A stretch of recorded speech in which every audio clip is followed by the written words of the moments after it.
काल वाशी पोलीस स्टेशनच्या हद्दीमध्ये रात्रीच्या दरम्यान अनोळखी व्यक्ती हे अंमली पदार्थाची विक्रीसाठी वाहतुकीसाठी येत असल्याची गोपनीय माहिती मिळाली होती. त्याच अनुषंगाने सापळा रचून 3 व्यक्तींना ताब्यात घेण्यात आलेला आहे. त्यांच्याकडनं जवळपास 13 किलो हायड्रो गांजा, जवळपास 13 कोटी रुपयाचा जप्त करण्यात आलेला आहे.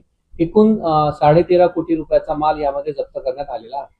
नेमके आरोपी कुठले होते? यातले 2 आरोपी पुण्यामधले आहे आणि एक उल्हासनगर मधला आहे. सध्या आता नुकतंच त्यांना आम्ही ताब्यात घेऊन 2 दिवसाची रिमांड मिळालेली आहे. पुढचा तपास चालू आहे. तसं पुढच्या तपासामध्ये माहिती समोर येईल, आपल्याला शेअर करू. वारंवार अशा गोष्टी घडत आहेत, ड्रग्सचे प्रकरण समोर येतात. मुंबई पोलीस ऍक्शन मोडमध्ये यामध्ये ड्रग्सच्या संदर्भात संपूर्ण राज्य शासनाचीच 0 टॉलरन्स पॉलिसी आहे. त्या अनुषंगाने प्रत्येक पोलीस स्टेशनच्या हद्दीमध्ये अँटी नार्कोटिक स्क्वॉड तयार करण्यात आलेला आहे पूर्ण आयुक्तालयामध्ये, आणि त्या अनुषंगाने या सगळ्या कारवाया मोठ्या प्रमाणात करण्यात येत आहेत. सध्या आता तपास हा एकदम प्रायमरी स्टेजवर आहे. नुकतंच त्यांना ताब्यात घेऊन रिमांड घेण्यात आलेली आहे.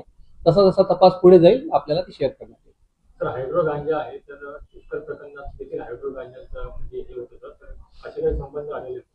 सध्या आता सांगितलं आपल्याला की आता नुकतंच त्यांना ताब्यात घेतलेलं आहे आणि त्यांची पीसी घेण्यात आलेली आहे 2 दिवसाची. जसं जसं पुढे तपासामध्ये माहिती समोर येईल, आपल्याला शेअर करण्यात येईल. सध्या तर असं काही लक्षात आलेलं नाही. एकूण किती आरोपी? 3 आरोपी आहे सध्या. आणखी आरोपी असतील काही शक्यता?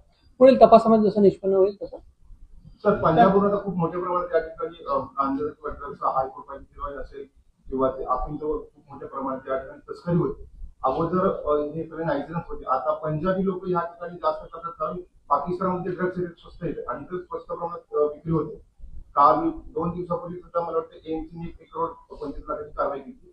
मग हे आता पंजाबी लोकांचे जास्त या ठिकाणी विक्रीचे प्रकार वाढले का?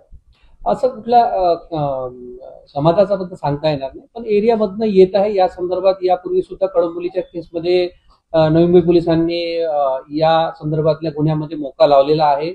त्या भागातून पंजाबमधून जे या संदर्भातले आरोपी आहेत त्यांना पकडून आणून त्यांना अरेस्ट सुद्धा करण्यात आलेले आहे. या संदर्भात नवी मुंबई पोलीस आयुक्तालयामध्ये विशेष करून लक्ष दिलं जात आहे की कुठनं अंमली पदार्थाची तस्करी या भागामध्ये होत आहे, आणि त्या प्रकारे त्या ठिकाणी जाऊन सुद्धा कारवाई करण्याची